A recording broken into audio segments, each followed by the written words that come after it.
So we have some queries about entity. So let's discuss today about non-destructive testing. Many people have questions and they really don't know. They are coming from zero background, so they want to know what is entity. So what are your specific questions? So basically, what is the scope of entity? Okay, especially for engineers, entity is very vital, even for science graduates and those coming from other disciplines. It's extremely useful, especially after they come out of college, because you get to learn a new technology that is being used practically everywhere today. No matter what industry you serve, whatever industry you get into, be it aviation or heavy engineering or oil and gas, chemical industries, or even light matter or even spacecraft, you have non-destructive testing being used in one or the other form. Some of the methods or most of the methods are being used at some stage during fabrication or even during the design stage. So the advantage is you will gain much needed knowledge when you enter into the industry, and also there is greater scope later that you can go for higher qualifications. You can go for some American Petroleum Institute based certifications which are very valuable. What are the entity methods? There are lots of entity methods, but to start with, there are some basic ones that are commonly used in every industry. So mostly to talk about ultrasonic testing, most common one, because it is volumetric, it can detect surface and subsurface defects up to great depth, few meters, and non-hazardous. Then we have radiography, which is important, which we also classify another form as X-rays when we use an electric form or we use gamma radiography. Radiography is an advantage because we get permanent record, and it will reveal the details within the structure. So it's very important. Then magnetic and penetrant, these are mostly the surface flaw finding methods. They find surface defects because you don't get a depth information. But very quick for fine surface cracks, they are ideally suited. So magnetic and penetrant are employed extensively in aviation, mostly in fluorescent mode because the sensitivity is very high. So we add this, you find.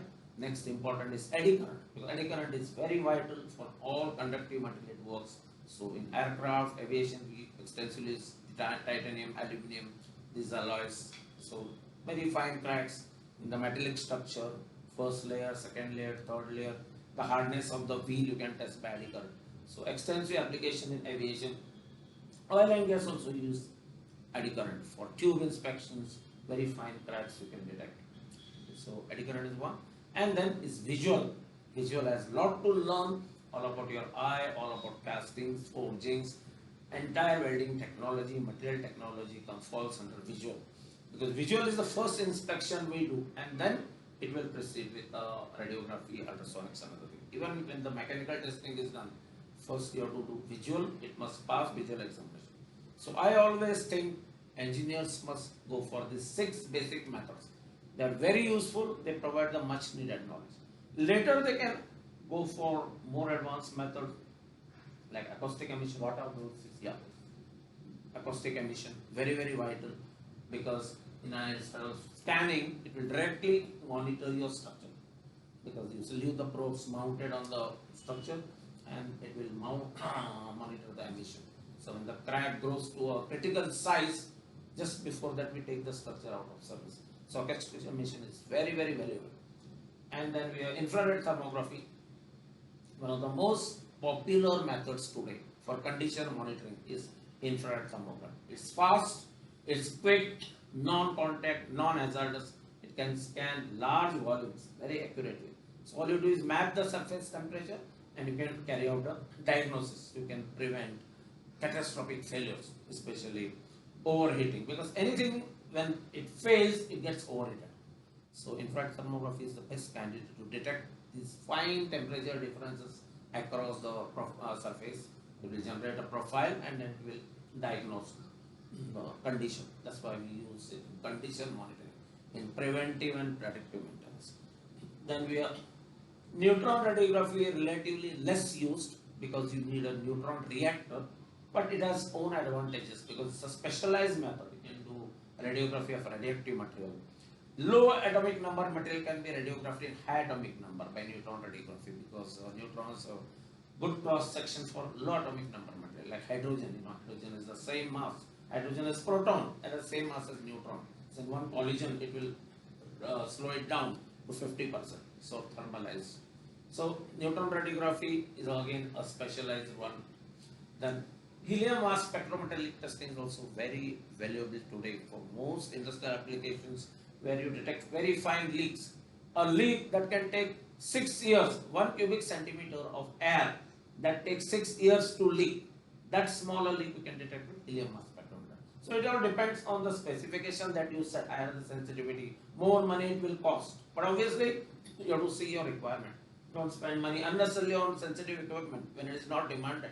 At shop floor level, we use the bubble test for your vacuum box. That's good enough. We don't need helium mass spectrometer. For heat exchanger, no. We need helium mass spectrometer depending on the sensitivity requirement. Magnetic flux linkage, very useful method where it's second, I will say, kind of magnetic particle testing. Magnetic particle testing, we use a powder, whereas magnetic flux linkage, we use a sensor. The sensor is typically the Hall effect sensor. It will sense the leaking field and will draw the exact information about type of flow. It will also detect it is top side, bottom side. So very commonly used in tanks and pipings for the on the underside corrosion. So magnetic flux leakage is also very valuable.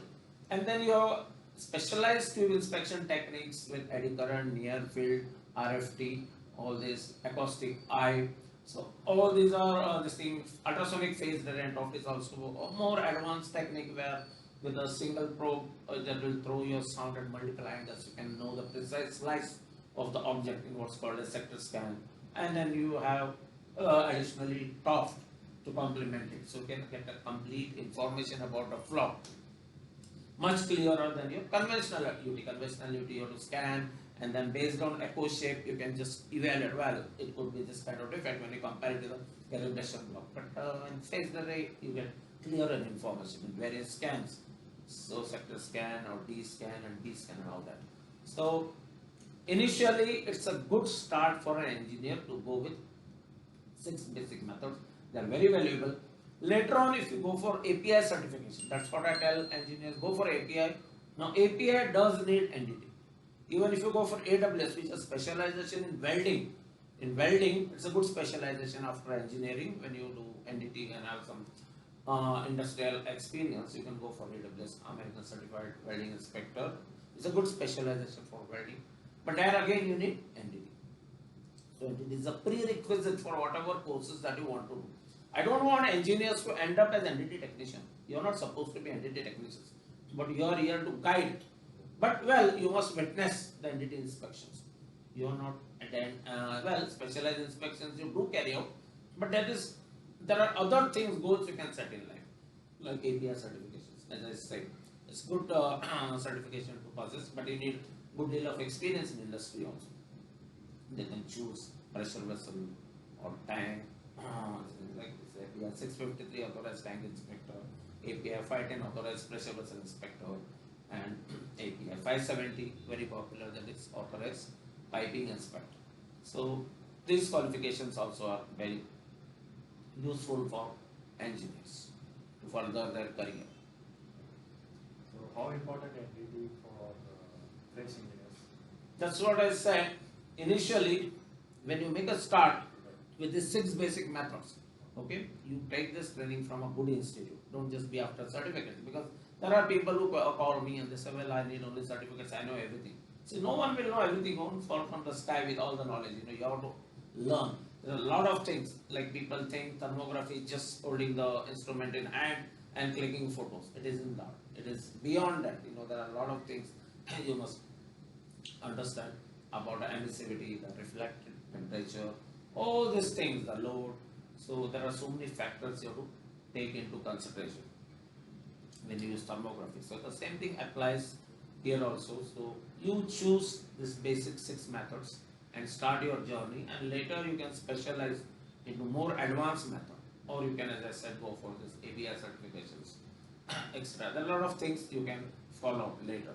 But initially, you make a start with basic 6 NDT methods, and that is what is good for engineers, even for science graduates, and even for those coming from high school and other arts and other this thing, they also can go for NDT. So NDT is always very useful platform, you know, for them to grow.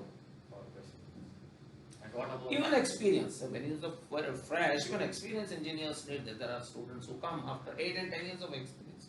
Because when they realize in the industry they need NDT, or for quality control for that matter. I mean, they see people around them doing ultrasonics, people around them using radiography, but then you don't know what it is.